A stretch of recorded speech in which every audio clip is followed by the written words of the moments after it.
یہاں تک کہ ان ظالموں نے امام حسین کے سر کو جسم کے ساتھ دفن بھی نہ ہونے دیا، نہ خود دفن کیا اور نہ کسی کو دفن کرنے دیا۔ اور امام حسین علی مقام کی شہادت کے بعد امام حسین کے سر مبارک کو نیزے پر لگایا گیا اور گلی گلی کوچا کوچا آپ کے سر مبارک کو گھمایا جاتا ہے۔ ساتھ میں اہل البیت بھی ہیں، ساتھ میں سیدہ زینب ہیں، اور ساتھ میں آپ کے بیٹے امام سجاد امام زین العابدین بھی ہیں۔ آخر کار امام حسین علی مقام کے سر مبارک کو دربار یزید میں لایا جاتا ہے۔ یزید نے اور ابن زیاد نے امام حسین علی مقام کے سر مبارک کی بہت زیادہ اس نے مذاق بنایا اور بہت ہی امام حسین علی مقام کے سر مبارک کی اس نے بے حرمتی کی۔ آخر کار ایک روایت میں آتا ہے کہ امام حسین علی مقام کے سر مبارک کو دمشق میں ہی آپ کے سر مبارک کی تدفین کر دی گئی۔ ایک روایت میں آتا ہے کہ امام حسین علی مقام کے سر مبارک کو مصر میں لایا گیا، وہاں پر لا کر اس سر کی تدفین کی گئی۔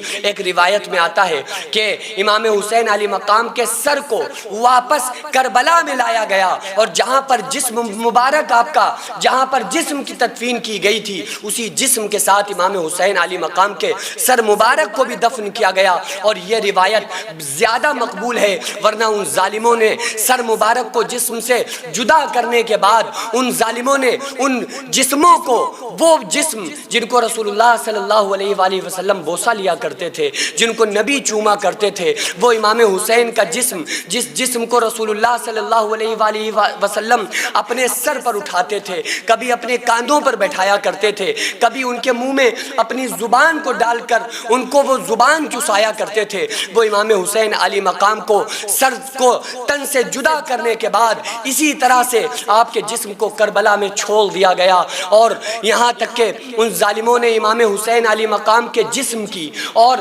حسینیوں کے جو حسینی لشکر تھا ان کے جو جسم تھے، ان کی شہادتوں کے بعد ایسا ظلم و ستم کے پہاڑ توڑے گئے کہ ان کی باڈی کے اوپر پانی کو چھوڑا گیا، ان کی جسموں کے اوپر گھوڑوں کو دوڑایا گیا اور گھوڑوں کی ٹاپو سے ان کے جسموں کو کچلا جاتا ہے، یہاں تک کہ ان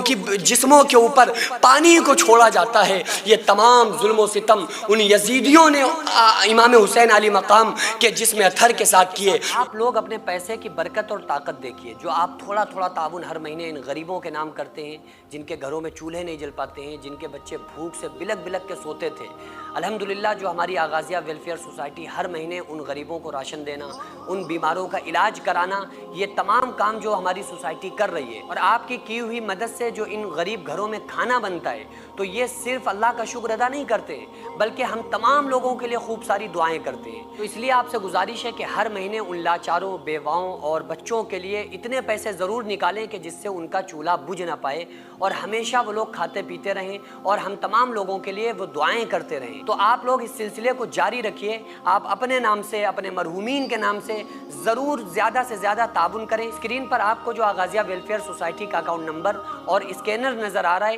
اس کے ذریعے سے آپ لوگ زیادہ سے زیادہ مدد کریں۔